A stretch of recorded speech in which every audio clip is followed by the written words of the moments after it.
Module 5 to me was about zooming in, working from something really big like a standard and then slowly moving backwards towards your goal. So looking at a standard, how it's connected to an objective after you've unpacked it, how your objective is played out in the lesson plan, how you assess the learning that's taking place during that lesson plan to measure its effectiveness and the overall student growth, and looking at interviews or having interviews with teachers who are actually lesson planning in real practice, and then moving those lesson plans and assessments into the next stage, which is differentiating for the learner. So in my opinion, this unit was really about going from something really big and seemingly disconnected from actual learners, moving all the way down to how they're actually being impacted by that standard.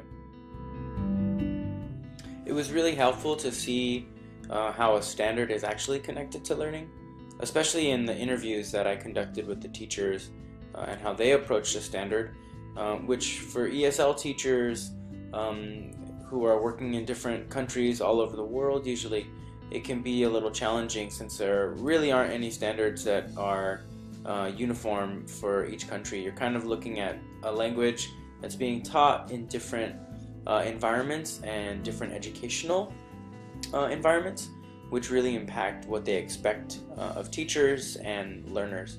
But in looking at the standard and the objectives, it was really helpful to learn how to unpack that standard. And one of my favorite parts of this module was looking at the interviews, having the interviews with the teachers, and seeing how they really interacted with it and how much they talked about assessing their students and the different assessments that they would use that were in a lot of ways really authentic. So it was great to see how this sort of authentic assessment, the idea that traditional assessments cannot really actually measure or don't do the best job of measuring how ESL students learn and how they interact with the new language and that content. It was really encouraging to see that practice actually being used. The two videos that I observed of English foreign language teachers actually didn't have any assessments involved, which is definitely an issue since this module really stressed the importance of assessments so that you can have as much information about the learning that's taking place and the assistance that you're providing to your students so that they're actually able to access the content that they should be able to. So if you're not assessing your students on a regular basis, not only with summative assessments, but with formative ones that are innovative, like authentic assessment, then you're not going to know if the students are getting it or not. And this actually really struck me, this idea of authentic assessments, assessments that actually provide the learner with an opportunity to display their learning in really creative ways was wonderful for me. I think so often as an EFL teacher, it's easy to get caught up with memorizing vocabulary or a grammar point and forgetting that the whole point of this course or this subject is communication. That's what language is about. And dun-dun-dun-dun, this is where authentic assessment comes into play.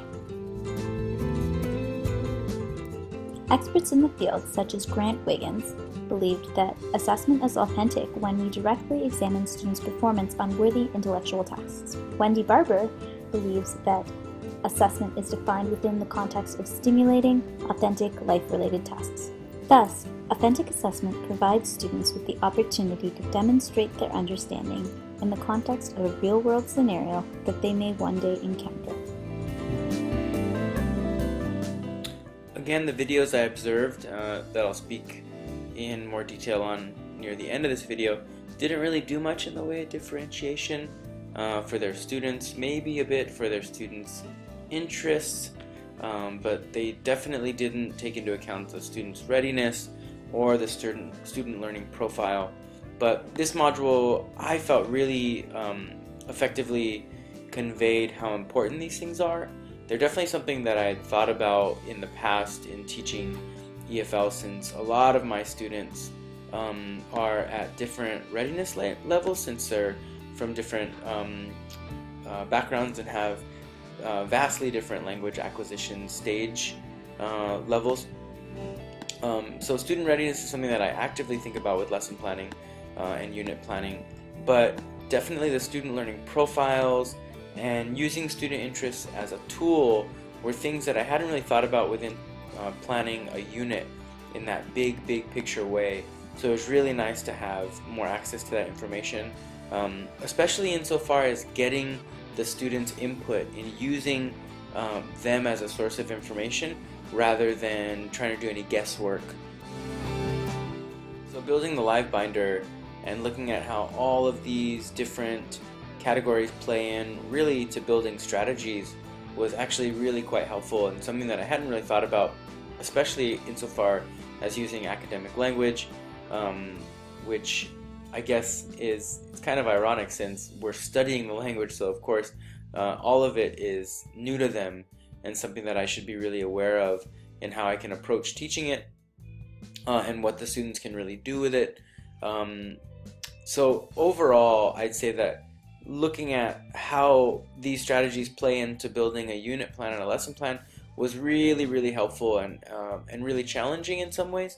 But in looking at the way that you can use some of the very specific formative and summative assessments and really building them into your lesson plans as a strategy, as something that you're using in a really coherent way, it was really helpful. And looking at how some of the different strategies that we had looked at that were really high yield and how you can be really direct in planning for them was really helpful. So looking at all of those and being sure that you're trying to use them and incorporate them was a really helpful practice, even if overall I still feel like the teachers I spoke with directly don't really lesson plan in this way. I still think it's really helpful for an early teacher, which is something that they also intimated, that lesson planning is really helpful to gather ideas, to make sure you're on the right track.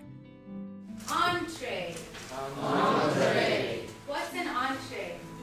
Main meal. Very good. The main meal. Give me examples of main meals. Steak. Pasta.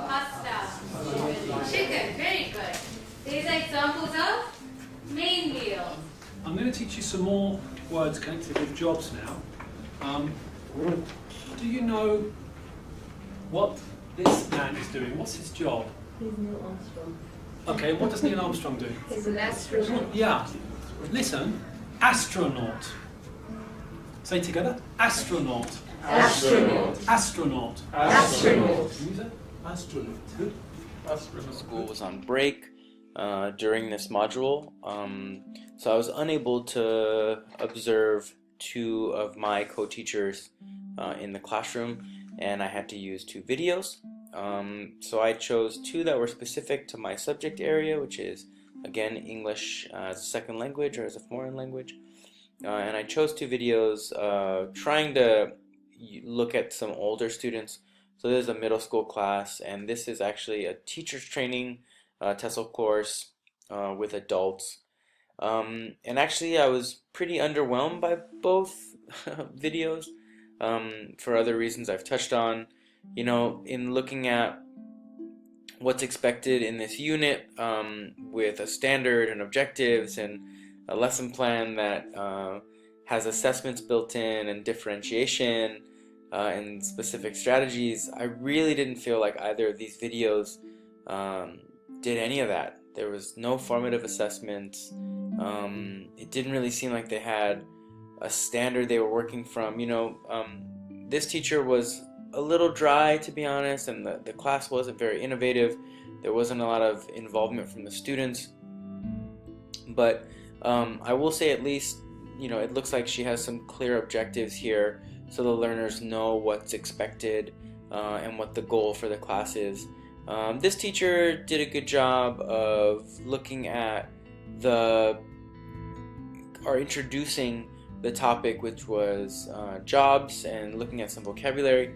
But to be really honest, it didn't really seem like either teacher did a good job of involving the students in any really creative ways. It was a lot of the same, here is some information, I expect you to remember that information, and that's the end of it. There wasn't a lot of use, there wasn't a lot of authentic communication, it was a lot of scripted dialogue. And I think that's kind of where EFL, in the realm that I work in, is kind of stuck in. I think it's a big problem that most teachers are not thinking of a standard and working backwards to the student in any real ways. There's not a real unit plan being used to try to get the student somewhere. And I found this process really helpful to think about what your vision for your unit is, which I think a lot of teachers have a big idea, which is just, I want to teach the kids English.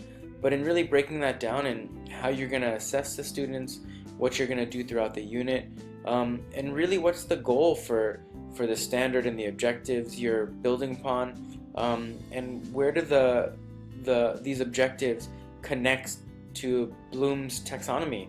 What are the students really doing, and are you moving them along that taxonomy until they can really get to a place where it's creative, and are you providing the scaffolding necessary for them to get there? So even though these videos weren't very helpful in a positive way, they were helpful in a negative way, because I definitely think I have made some of these mistakes in terms of having a really teacher-centered class